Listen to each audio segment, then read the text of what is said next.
अस्सलाम वालेकुम। First year commerce और अकाउंटिंग हम यहाँ पे पढ़ रहे हैं। अकाउंटिंग का चैप्टर नंबर 4 है ledger posting and trial balance के हवाले से।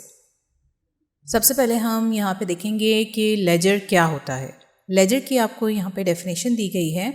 It is a collection of all accounts debited और क्रेडिटेड इन द जर्नल और subsidiary books. It is also called principal book of accounts. इसको थोड़ा सा समझ लेते हैं कि लेजर हमारे पास कलेक्शन होती है कुछ अकाउंट्स की। वो अकाउंट्स डेबिट अकाउंट्स भी होते हैं, वो अकाउंट्स क्रेडिट अकाउंट्स भी होते हैं। और ये तमाम अकाउंट्स हम कहाँ से हासिल कर रहे होते हैं? अपने जनरल जर्नल से। और वहाँ पे हमारे पास जो कुछ भी इनका टोटल आ रहा होता है या जो कुछ भी इनकी एंट्रीज़ हो रही होती हैं वो हम यहाँ पे लेजर के अंदर ला के इसको पुट कर रहे होते हैं। इंक्रीज़ हो तब भी लिखते हैं, डिक्रीज़ हो तब भी लिखते हैं। और इस लेजर को हम टी अकाउंट्स भी कहते हैं और इसके साथ साथ it is also called principal book of accounts. Okay, इसके बाद जब लेजर की बात की जाती है तो लेजर के अंदर दो काम, मेन काम जो हमारे टी अकाउंट्स के अंदर होते हैं, पहला होता है पोस्टिंग और दूसरा होता है बैलेंसिंग। पोस्टिंग जो है, इसकी अगर डेफिनेशन देखें, the process of transferring entries from journal to the respective accounts in the ledger. Posting हम उस काम को कहते हैं कि जब हम अपने जर्नल से कोई एंट्री उठाते हैं और उसको ट्रांसफ़र कर देते हैं उसके रिस्पेक्टिव अकाउंट्स में। ठीक है, यानी कि अगर मैंने कैश की एंट्री उठाई और उसको मैंने टी अकाउंट, एक कैश का टी अकाउंट था, सेपरेट अकाउंट बनाया था वहाँ पे मैंने, तो जहाँ पे भी कैश इंक्रीज़ हो रहा है और डिक्रीज़ हो रहा है उसके अकॉर्डिंग मैं जब चीज़ों को लिखती हूँ लेजर के अंदर तो वो चीज़ मेरी पोस्टिंग कहलाती है। इसी तरीके से बैलेंसिंग इसके अंदर मेन काम होता है। It means finding the difference between the total debit amounts and the total credit amounts of an account. Balancing का मतलब होता है कि हम डिफरेंस मालूम करें टोटल जितने भी हमारे पास डेबिट अमाउंट्स आए हैं और कितने हमारे पास क्रेडिट अमाउंट्स आए, इन दोनों का जब हम डिफरेंस मालूम करते हैं तो वो चीज़ हमारी बैलेंसिंग कहलाती है। ठीक है, यानी कि अगर कैश मेरे पास, हम देखते हैं मुख्तलिफ ट्रांजेक्शन्स में कैश आ भी रहा होता है, कैश जा भी रहा होता है, तो जितना कैश आया उसमें से जब मैं माइनस कर देती हूँ कितना कैश गया, वो चीज़ मेरी बैलेंसिंग कहलाएगी। इसी तरीके से कैपिटल इंक्रीज़ हुआ या डिक्रीज़ हुआ, सेल्स इंक्रीज़ हुई या डिक्रीज़ हुई, या अकाउंट्स पेबल, क्योंकि क्रेडिट अकाउंट होता है तो अकाउंट पेबल जब क्रिएट हुए तो मैंने क्रेडिट साइड पे लिखा और जब डिक्रीज़ हुई तो डेबिट साइड पे लिखा। इन दोनों का डिफरेंस जो मैं मालूम करूँगी वो चीज़ मेरी बैलेंसिंग कराएगी। ठीक है, उसको सही जगह पे रखना, यानी डेबिट साइड पे रखना या क्रेडिट साइड पे रखना पोस्टिंग कहलाता है, और उन सब का डिफरेंस मालूम करना बैलेंसिंग कहलाता है। ओके, इसके बाद मैंने यहाँ पे आपकी बुक का क्वेश्चन नंबर 1 लिया है। पेटी वाला बुक को मैं फॉलो कर रही हूँ और कॉन्सेप्ट डेवलपमेंट के हवाले से है ये सवाल, जिसके अंदर दिया हुआ है आपको एक जर्नल। और सबसे पहले दिया हुआ है 2004 जुलाई 1 में कैश आया, और किस मद में आया? कैपिटल की मद में आया 50,000 रुपये। फिर परचेजेस कुछ की साल के दौरान में और कैश पे परचेजेस करी, इसलिए परचेजेस तो इंक्रीज़ हो गई लेकिन कैश जो है वो डिक्रीज़ हो गया, क्रेडिट साइड पे चला गया। इसके बाद फिर सेल्स हुई थी, सेल्स इंक्रीज़ होती है तो वो हमारे क्रेडिट साइड पे आती है। सेल्स, कैश सेल्स हुई थी इसलिए कैश आ गया कंपनी में 48,000 का। नेक्स्ट फिर हमने कुछ परचेजेस करी और उधार पे, यानी कि अकाउंट्स पेबल पे की। अकाउंट्स पेबल लाइबिलिटी है, लाइबिलिटी इंक्रीज़ हुई तो मैंने रख दी क्रेडिट साइड पे। परचेजेस हमारा असेट है, असेट इंक्रीज़ होता है तो डेबिट पे आ जाता है। नेक्स्ट फिर उसके बाद कुछ सेल्स हुई थी और वो सेल्स हुई थी क्रेडिट के ऊपर, और सेल्स क्योंकि इंक्रीज़ हुई है सेल्स को हमने लिख दिया क्रेडिट साइड पे। और अकाउंट रिसीवेबल हमारा एक करंट असेट है जिसको हम एंटर कर देंगे अपनी डेबिट साइड पे। नेक्स्ट इसके बाद फिर हमारी कुछ सेल्स रिटर्न हुई थी। सेल्स क्रेडिट होती हैं, सेल्स रिटर्न डेबिट होती हैं। ठीक है, सेल्स रिटर्न हुई यानी कि सेल्स, कुछ हमने कुछ चीज़ें बेची थी वहाँ पास वापस आ गई हैं, रिटर्न हो गई हैं। इसका मतलब क्योंकि हमने अकाउंट रिसीवेबल पे सेल्स की थी तो अब अकाउंट रिसीवेबल जो हमारे कुछ जो है वो नहीं मिलेंगे। 1200 रुपये की रिटर्न हुई है तो हमने 1200 रुपये के रिसीवेबल्स भी कम कर दिए। रिसीवेबल्स क्योंकि असेट होते हैं, असेट कम किए तो वो क्रेडिट साइड पे आ गए। नेक्स्ट फिर हमें 7 जुलाई को दिया हुआ है अकाउंट पेबल और परचेजेस, यानी कि जो हमने परचेजेस करी थी क्रेडिट के ऊपर वो हमने रिटर्न कर दी, कुछ गुड्स हमने वापस सप्लायर को दे दी तो अकाउंट्स पेबल 1000 रुपये से हमारे कम हो गए तो हमने डेबिट साइड पे रिकॉर्ड कर लिया। फिर इसके बाद 8 जुलाई को हमने कुछ रिसीवेबल्स रिसीव कर लिए और कैश बढ़ गया और रिसीवेबल कम कर दिए, और 9 जुलाई लास्ट हमने सैलरी एक्सपेंस किया था, यानी कि तमाम अपने एम्प्लॉयज़ को सैलरीज दी थी, और क्योंकि कैश में दी थी इसलिए हमारे पास से कैश कम हो गया। सवाल दिया हुआ इसमें रिक्वायरमेंट है आपकी, post the above journal entries to the ledger, यानी कि टी अकाउंट्स में डालना है, balance the accounts and prepare a trial balance. आज के लेक्चर में मैं आपको सिर्फ टी अकाउंट्स बनाना सिखाऊंगी। इंशाल्लाह ताला नेक्स्ट लेक्चर के अंदर इसी सवाल का ट्रायल बैलेंस कैसे बनता है वो आपको बताया जाएगा। तो चलते हैं हम टी अकाउंट्स की तरफ। ओके, यहाँ सबसे पहले मैंने कैश हमारे पास देखें, अगर आप ट्रांजैक्शंस में, तो कैश का अकाउंट यानी कि कैश का टी अकाउंट बनाऊंगी मैं। टी अकाउंट ये टी शेप होता है, एक साइड डेबिट साइड होती है और एक साइड क्रेडिट साइड होती है। तो इसके अंदर सबसे पहले हमने देखा जुलाई 1 जो है कैश की बात की गई और कैश यहाँ पे इंक्रीज़ हो रहा था। लेजर्स के अंदर ये टी अकाउंट्स के अंदर हम जिस किसी का, जैसे मैं कैश का अकाउंट बना रही हूँ तो यहाँ पे मैं रीज़न जो है जिस वजह से मेरा कैश बढ़ा या जिस वजह से मेरा कैश कम हुआ वो वजह हम यहाँ पे लिखते हैं। ठीक है, सबसे पहले मैंने दोनों साइड्स पे 2004 और 2004 दोनों लिख लिया। इसके बाद जुलाई 1 जो है मेरे पास कैश इंक्रीज़ हुआ था, और किस वजह से? कैपिटल की वजह से। और कितना हुआ था? 50,000 का। ठीक है, तो ये मेरी डेबिट साइड थी, मैंने यहाँ पे इसको लिख लिया। इसके बाद फिर नेक्स्ट मैंने जुलाई 2 देखा, कैश मेरे पास कम हो रहा है 35,000 से, और वजह क्या है कम होने की? क्योंकि मैं कुछ परचेजेस कर रही हूँ। ठीक है, तो परचेजेस करी यानी कि कैश चला गया, कैश चला गया यानी कि क्रेडिट साइड पे हमने इसको रिकॉर्ड कर लिया 35,000। नेक्स्ट इसके बाद हमारे पास 3 जुलाई कैश दोबारा से इंक्रीज़ हो गया है, और इसके इंक्रीज़ होने की वजह सेल्स है, और सेल्स पे हमें 48,000 का कैश मिला। तो वो मैंने 3 जुलाई डेबिट साइड पे 48,000 सेल्स के नाम से रिकॉर्ड कर लिया, या इसको मैं कहूँगी कि पोस्ट कर लिया। ठीक है, ये सारा काम हम पोस्टिंग का कर रहे हैं। ओके, इसके बाद फिर 4 जुलाई कैश की कोई ट्रांजैक्शन नहीं थी, 5 जुलाई भी कोई कैश की इन्वॉल्वमेंट नहीं थी, 6 पे भी नहीं, 7 पे भी नहीं। फिर 8 जुलाई जब मैं आती हूँ तो 8 जुलाई मेरे पास कैश बढ़ रहा है, और क्यों बढ़ रहा है? क्योंकि मैं कुछ अकाउंट रिसीवेबल रिसीव कर रही हूँ 5,500 के। तो कैश इंक्रीज़ हुआ है, अकाउंट रिसीवेबल की वजह से इंक्रीज़ हुआ है, तो डेट डाली मैंने, अकाउंट रिसीवेबल लिखा और 5,500 की एंट्री कर दी।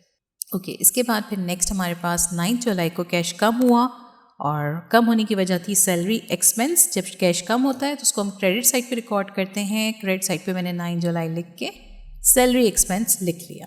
ठीक है, और वो था 5,000 का।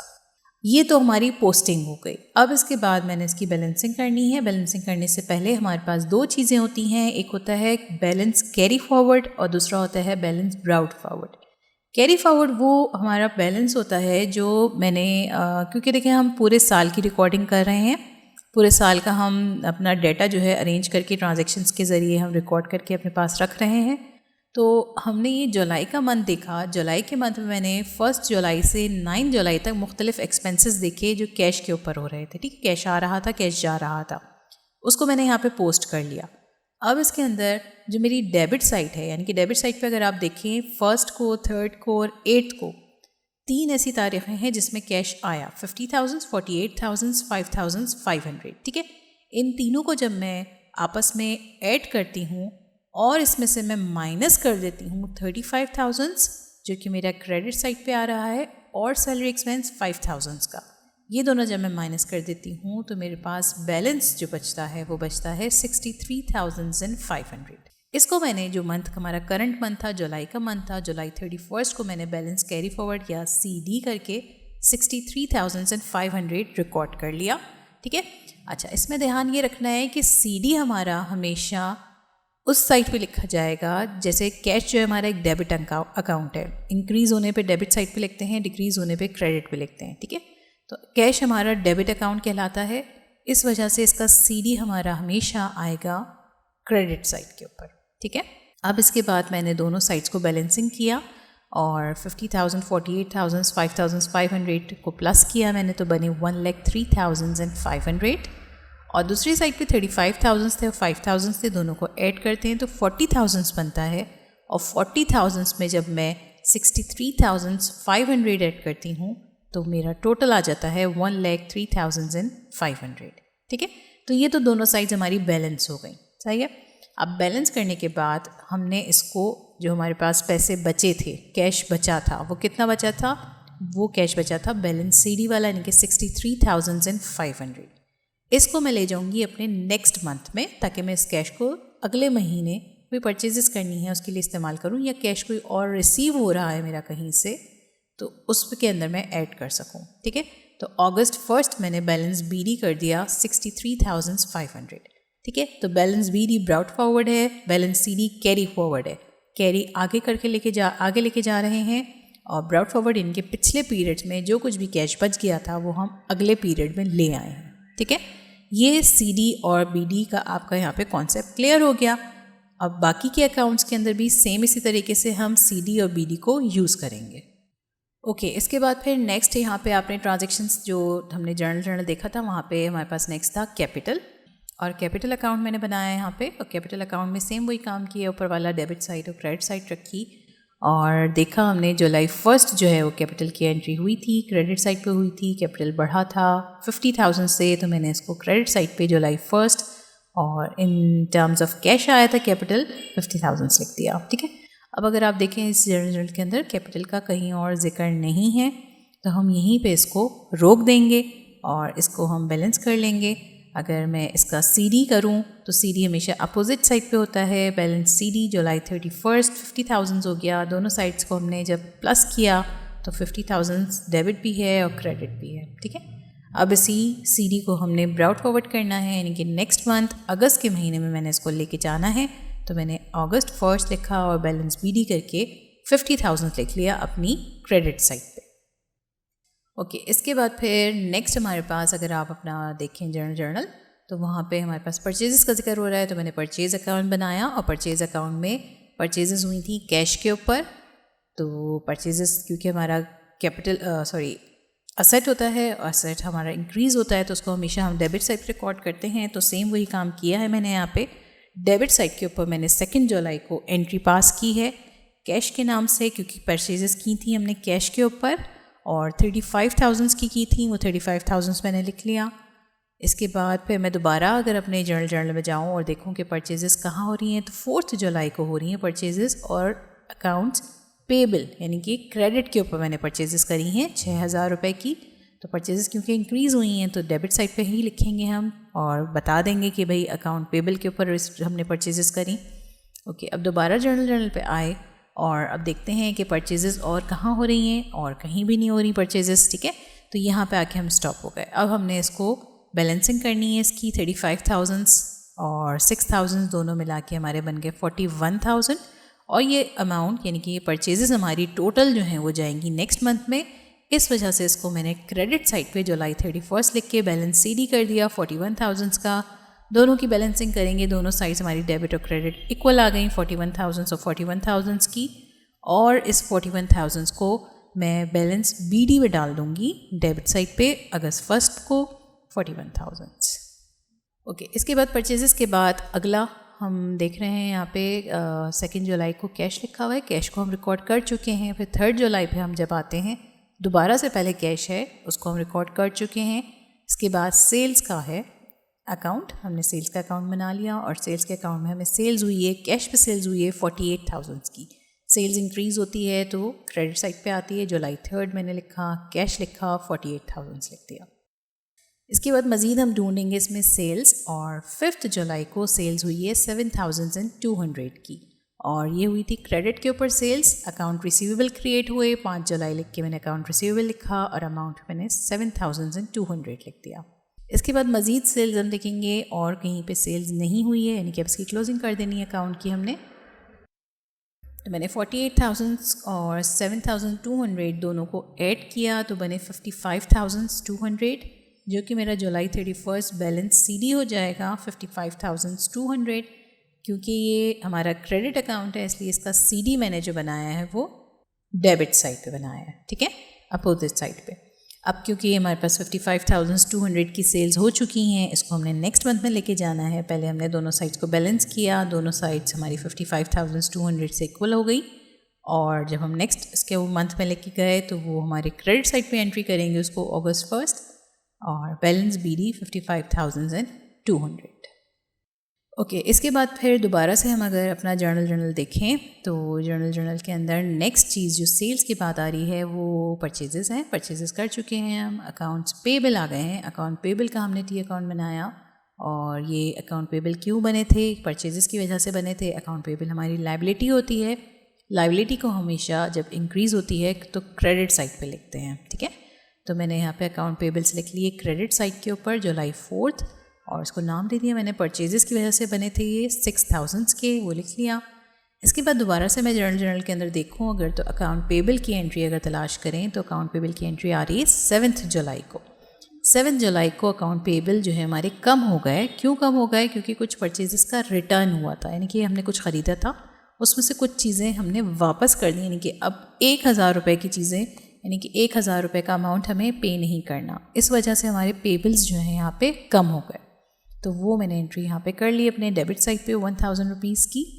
अब इसके बाद मज़ीद अगर हम देखें अकाउंट पेबल और कहीं नहीं आ रहा हमारा डाटा के अंदर, तो हम इसको बैलेंस कर लेते हैं। परचेजेस हमारी जो क्रेडिट साइड पे थी 6000 रुपीज़ की, उसमें से हम माइनस करेंगे परचेज रिटर्न को 1000 के, यानी कि 6000 से बढ़े थे पेबल्स, 1000 से कम हो गए, तो बच कितने गए, कितने अदा करने हैं हमने, वो हम बैलेंस सीडी में लिख लेंगे। बैलेंस सीडी हमेशा अपोजिट साइड पे आता है। अकाउंट पेबल एक क्रेडिट अकाउंट है, इसका अपोजिट साइड हो जाएगा डेबिट साइड। जुलाई 31 मैंने बैलेंस सीडी कर दिया 5000 रुपीज़, क्योंकि 6000 माइनस 1000 हो जाएगा 5000। लास्ट में मैं इसको बैलेंस कर रही हूँ दोनों साइड्स को, और 5000 प्लस 1000 6000 हो जाएगा, और क्रेडिट साइड पे तो है ही 6000, तो वो रख लिया। इसके बाद जो बैलेंस सीडी आया था उसको हम नेक्स्ट पीरियड यानी कि अगस्त के महीने में लेके जा रहे हैं, तो बैलेंस बीडी बना देंगे और ये हो जाएगा 5000 का। ओके, नेक्स्ट फिर हम दोबारा डाटा की तरफ चलते हैं अपने जर्नल में, और अकाउंट्स पेबल के बाद हमारे पास एक टर्म आ रही है अकाउंट रिसीवेबल। अकाउंट रिसीवेबल का अकाउंट बनाते हैं। सबसे पहले अकाउंट रिसीवेबल क्रिएट हुए थे, सेल्स की वजह से क्रिएट हुए थे, और अकाउंट रिसीवेबल क्योंकि हमारा असेट होता है, असेट इंक्रीज़ होता है, तो वो डेबिट साइड पे रिकॉर्ड किया जाता है। तो जुलाई 5 मैंने सेल्स के नाम से 7200 रुपये के अकाउंट रिसीवेबल रिकॉर्ड कर लिए। इसके बाद दोबारा से हमने जब जर्नल को देखा तो सेल्स के बाद सेल्स रिटर्न हुई थी और उसमें अकाउंट रिसीवेबल कम हो गए थे, यानी कि मैंने कुछ चीज़ बेची थी 7200 रुपये की, जिसमें से मेरे पास 1200 रुपये की चीज़ें वापस आ गई, यानी कि 7200 रुपये मिलने वाले थे, लेकिन अब उसमें से 1200 नहीं मिलेंगे क्योंकि सेल्स रिटर्न हो चुकी है और रिसीवेबल कम हो गए हैं। रिसीवेबल जब कम होते हैं तो वो चले जाते हैं क्रेडिट साइड के ऊपर। तो यहाँ पे मैंने 6 जुलाई को रिकॉर्ड किया है कि सेल्स रिटर्न हुई है 1200 रुपये की। ओके, नेक्स्ट फिर अगर हम देखें अपने डाटा के अंदर तो 8 जुलाई को अकाउंट रिसीवेबल दोबारा से कम हुए हैं, और क्यों कम हुए? क्योंकि हमने कैश में रिसीव कर लिए, 5500 रुपये से रिसीवेबल्स कम हो गए। इसको भी रिकॉर्ड कर लेते हैं। 8 जुलाई को मैंने क्रेडिट साइड पे कैश का न लिख के और 5500 रुपये कम कर दिए। अब इसके अंदर हम सेल्स जो हमें टोटल हुई थी डेबिट साइड पे 7200 रुपये की, इसमें से 1200 रुपये माइनस करेंगे और 5500 रुपये माइनस करेंगे, तो हमारे पास जो टोटल अमाउंट बचेगा, यानी कि जितना रिसीव करना रह गया है, वो चीज़ हमारी बैलेंस सीडी कहलाएगी और वो है 500 रुपीज़। ठीक है, अब दोनों साइड्स को हमने बैलेंस कर लिया। 7200 डेबिट साइड पे भी आ गया और 7200 हमारा क्रेडिट साइड पे भी आ गया। अब इस अकाउंट रिसीवेबल को हम अपने नेक्स्ट पीरियड में ले जाएंगे। जो 500 रुपीज़ का अमाउंट बचा था बैलेंस सीडी, इसको हम डेबिट साइड पे बैलेंस बीडी करके 1 अगस्त का लिख लेंगे और अमाउंट हो जाएगा 500। ओके, इसके बाद फिर सेल्स के बाद अगर हम देखें नेक्स्ट, तो हमारे पास जो अकाउंट बन रहा है वो सेल्स रिटर्न का अकाउंट बन रहा है, और सेल्स रिटर्न हमें हुई थी 6 जुलाई को 1200 रुपीज़ की। सेल्स होती है तो उसको क्रेडिट साइड पे रिकॉर्ड करते हैं, और जब सेल्स रिटर्न होती है तो उसको हम डेबिट साइड पे रिकॉर्ड करते हैं।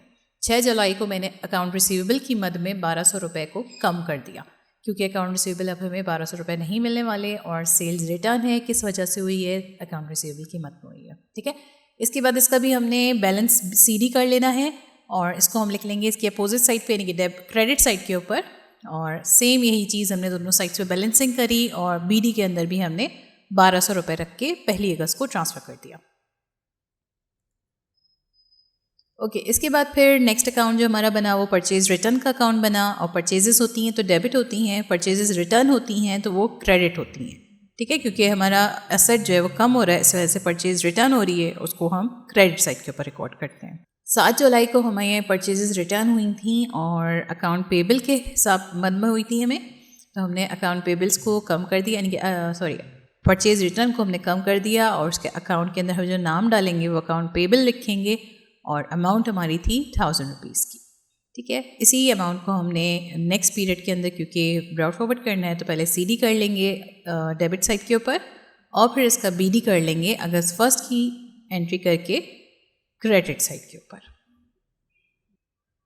ओके, इसके बाद सबसे लास्ट हमारे पास एंट्री जो करनी है वो हमने सैलरी एक्सपेंस अकाउंट की करनी है। तो सैलरी एक्सपेंस हुआ है, यहाँ पे एक्सपेंसेस हमने किए हैं और क्योंकि हमने सैलरीज दी थी कैश की सूरत में, तो यहाँ पे हमने डेबिट साइड पे इसको कम कर दिया और कैश के मद में हमने कम किया, 9 जुलाई को किया और 5000 रुपीज़ का अमाउंट था। इसके बाद मज़ीद कोई सैलरीज का जिक्र नहीं है डाटा के अंदर, इस वजह से हमने इसको क्लोज़ कर दिया, बैलेंस सीडी में डाल दिया पोस्ट साइड के ऊपर 5000 रुपीज़ और बैलेंसिंग के बाद हमने नेक्स्ट मंथ पे अगस्त 1 को ले गए बैलेंस बीडी के नाम से 5000 रुपीज़। तो ये था हमारा आज का लेक्चर, जिसके अंदर हमने देखा कि किस तरीके से हम मुख्तलिफ टी अकाउंट्स या लेजर्स बना सकते हैं जब हमारे पास जनरल जर्नल दिया हो, क्योंकि एक अकाउंटिंग की साइकिल चल रही है, ट्रांजैक्शंस होती हैं, ट्रांजैक्शंस को जनरल जर्नल में डाला जाता है, फिर टी अकाउंट में लेके आते हैं। इसके बाद नेक्स्ट टॉपिक हमारा होगा ट्रायल बैलेंस का, कि ट्रायल बैलेंस के अंदर हम किस तरीके से तमाम अकाउंट्स को रिकॉर्ड करते हैं, वो इंशाअल्लाह ताला हम अपने नेक्स्ट लेक्चर के अंदर देखेंगे।